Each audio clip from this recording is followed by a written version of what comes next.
All right. It's my great pleasure for our fourth section to introduce Tim Peerenboom and Andrea Bertoni, who will be presenting on addressing bias in a comprehensive special education evaluation.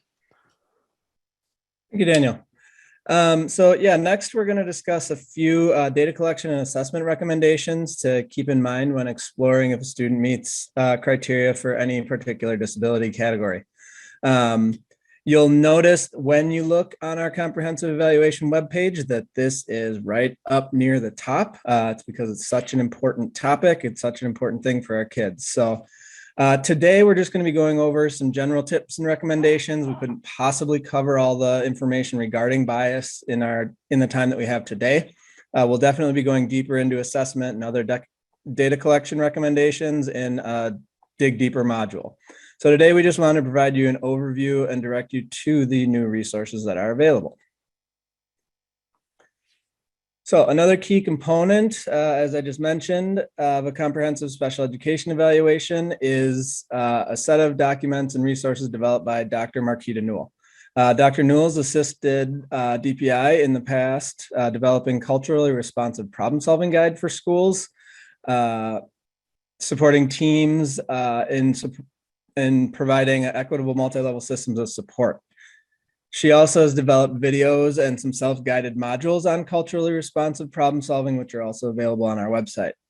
Dr. Newell developed this information specifically for IEP teams to identify and address bias as it may relate to the special education evaluation process. Dr. Newell incorporates other components of DPI guidance in these resources, including links to the College and Career Ready IEP framework, the CCR IEP work, using developmentally and educationally relevant questions, and the Use ICEL framework to guide the special education evaluation process, as well as the important role of students and families in decision making. So Dr. Newell's resources are broken down into 6 shorter sections that you can see on the slide here. It includes an introduction, some information on using vulnerable decision points to address bias in the evaluation process, and then some detailed information and guidance within each of those 4 vulnerable decision-making points. Important to note that vulnerable here refers to the educators and teams. These are the key times or contexts in which decisions and actions of educators, parents, other stakeholders are vulnerable to the influence of implicit bias. Many of these resources also include some reflection and application activities that individuals or IEP teams can use to further reflect and apply the information in the resources. They are now available on our comprehensive evaluation webpage, along with the other framework documents that are linked on this slide. The introduction section begins with acknowledging that for decades, educators, scholars, advocates have all called attention to the disproportionate disability identification of students of color. This has had the unintended consequence of potentially an over-focus on simply reducing the number of students from certain groups being identified with a disability under IDEA. Where we want to focus, where this section and these resources start to lead us towards, is focusing on making an accurate identification when you're conducting a comprehensive evaluation. So this call to action then sets the stage to acknowledge how determining the need for special education services is really a high stakes decision that starts with what happens in general education before referral for a special education evaluation is ever even considered. The introduction highlights the importance of conducting a comprehensive special education evaluation and outlines consequences for students when the evaluation process is not comprehensive, specifically how disability identification and the subsequent IEP development and provision of special ed services is a problem when either or both of the following occurs. Either special education services are not what the student needs, so incorrectly identifying students as having a disability or providing inappropriate or unnecessary special education could result in a misalignment between student needs and educational services, which could result in poor performance and increased disengagement from school. The next condition, special education services are ineffective. Providing services to students that don't work only serves to worsen the problem, prolong the difficulties students experience, and further limit their access, engagement, and progress toward meeting age and grade level expectations. The introduction then goes on to ask the question of whether special education eligibility is the issue of concern or how IEP teams end up making these high stakes decisions based on problematic evaluation practices. The resources provide an overview of how to use those vulnerable decision points to address bias in special education evaluations. A definition of implicit bias, for those not familiar, is provided along with an overview of vulnerable decision points that come up during a special education evaluation. Again, for those unfamiliar with the concept, implicit bias is the unconscious attitudes or stereotypes held about a people of different identity groups, whether that's race, gender, sexual orientation, income, religious beliefs, etc. The vulnerable decision points identified in the process include forming IEP team communication norms, identifying potential areas of need during referral and review of existing data, collecting additional information, such as assessments or other data, and interpreting the information from assessments and other data points. Now I will pass it over to Andrea to go into more detail about each of these vulnerable decision points. And this is Andrea Bertoni. I'm also an education consultant on the special ed team. The Forming IEP Team Communications section of this resource provides various examples of how bias at times can show up in an IEP team meeting as it relates to special education evaluations. For example, it's not uncommon for adults to rely on past experience when discussing student needs. An example of this may be an educator who knows the history of a particular family and whose first thought when receiving a referral for special education comments, "I was on the IEP team for the student's sibling last year, and I know that family has problems. This one is probably the same." The resource goes on to provide 3 specific strategies individuals or IEP teams can use to interrupt this type of bias and help set up communication norms to address potential bias. These include engaging in critical self-reflection, establishing shared agreements for communication, and engaging parent, family, and student voice. The next vulnerable decision point discussed is identifying potential areas of strength and need at the start of an evaluation during review of existing data, which includes a review of information from the referral or reason for evaluation. This decision point provides tips on how to avoid confirmatory bias. Confirmatory bias is the tendency of an evaluator to agree with the preliminary hypothesis despite the lack of substantial evidence to support these findings. For example, bias can first manifest when IEP team participants over-rely on the referral by only seeking out data based on information presented in the referral. 2 strategies to address this type of bias are provided, including reframing the purpose of the evaluation and obtaining multiple perspectives on educational experience. The next vulnerable decision point describes potential attribution bias that may occur throughout the collection of information, such as additional assessments or other information collected throughout the course of the evaluation. Attribution bias occurs when we take information and inappropriately use it to explain behavior. Dr. Newell describes 3 types of attribution bias and how this may play out when additional information is being collected during a special education evaluation. Untrue attributions are made when IEP team participants take information that is not accurate and use it to explain the student's performance. For example, a school staff IEP team participant might note that the student lives in poverty and concludes that the student is exhibiting behavioral difficulties because of poverty. This is an untrue attribution because there's no evidence that indicates living in poverty causes behavioral difficulties. Unfounded attributions are made when IEP team participants take information for which there's no evidence and use it to explain student performance. For example, Upon review of the initial referral information for a student who is significantly underperforming in reading, a school staff IEP team participant might note that there might be something genetic going on with the student because they worked with 2 older siblings who also received special education services.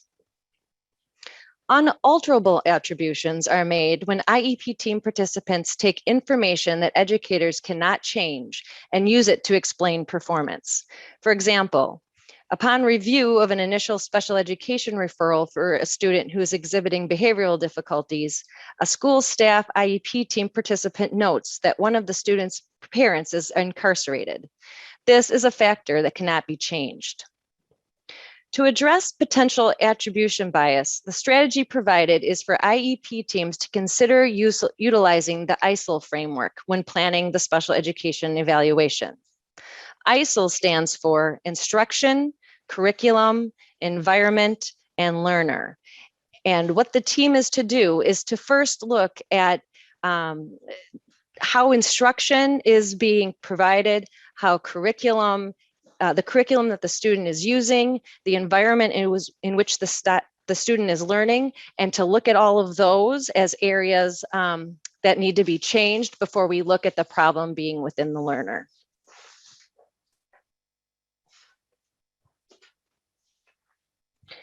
The last section of this resource relates to interpreting data and information to make IEP team evaluation decisions. Steps on how IEP team participants can address the various types of attribution bias are provided to ensure IEP teams do not rely on stereotypes and prejudice and ignore data, weight data from school-based professionals more than parents or guardians and students, take a deficit-based view of the data, and not seek convergence across multiple sources of data. The strategy presented to avoid these pitfalls is for IEP teams to ask questions when interpreting data. For more information about this set of resources to assist IEP teams in addressing bias in a comprehensive special education evaluation, see the Wisconsin DPI Comprehensive Special Education webpage.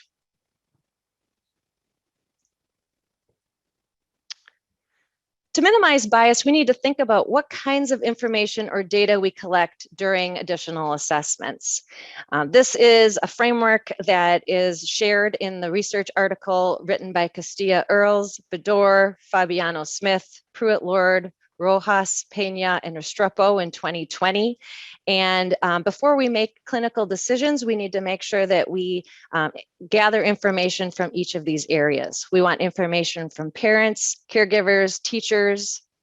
We want to use standardized norm reference tests if appropriate. And I have speech and language here because that's the way that that's what the article is from, but it would be appropriate for other areas of learning or concern as well. We want to make sure that we're looking at and observing the learning in the natural environments. And we want to be taking connected speech and language samples, or we want to be looking at authentic work samples as well, and use all of that together to come up with our clinical decision or when we're determining disability or eligibility for service. Here are some other resources that I've put together and that were written and presented to speech language pathologists, but would be appropriate for other people who are on evaluation teams to view. There are 2 that I have recordings for on the Speech and Language Impairment Assessment Tools webpage. One's on dynamic assessment. The other is limitations of norm reference tests. And then in October and November, we have considerations when assessing English learners. There's a part 1 and a part 2, and there's a registration link for those who are interested in attending those sessions. They will have a focus on SLPs, but really I think they're appropriate for anyone who is evaluating students who are bilingual or multilingual.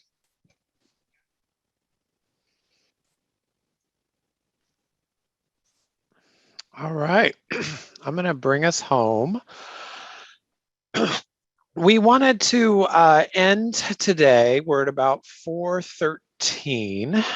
We wanted to end today with a little bit of time for you to reflect, maybe ask a few questions.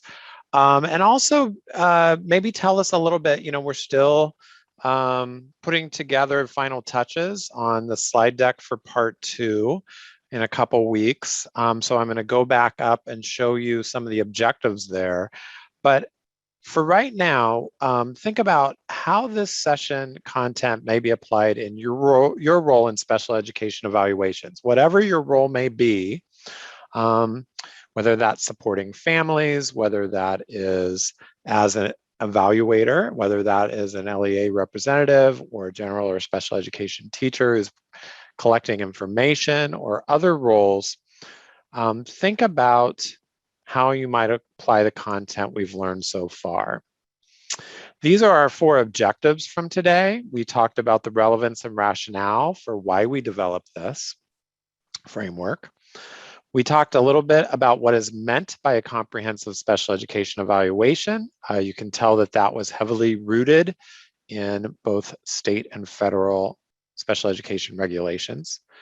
We talked about that important shift of adopting a needs versus label mindset. I would encourage you all to think about how you are using words after today.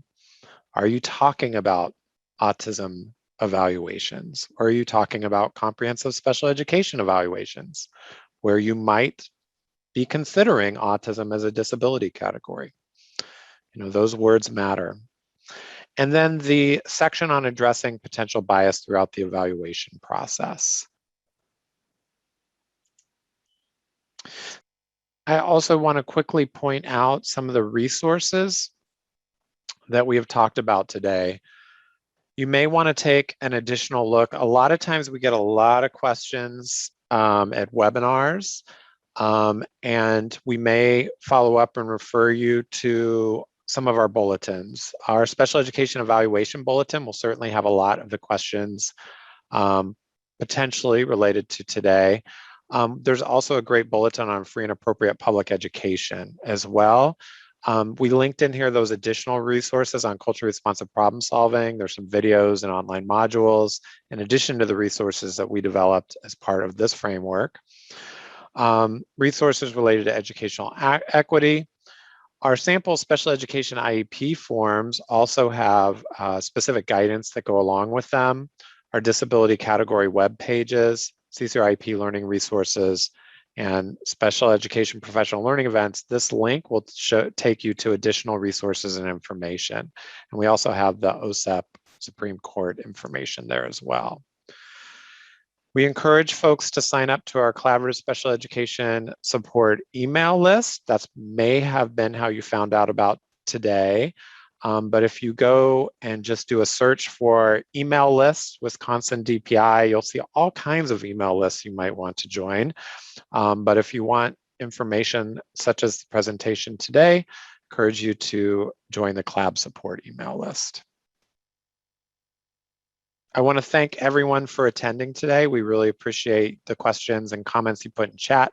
I want to thank Marge Resan, one of our compliance consultants, was helping us answer questions today in the chat, and all of our presenters who presented today. It was a great team effort. Thank you so much. And I also want to thank our interpreters today for helping us out.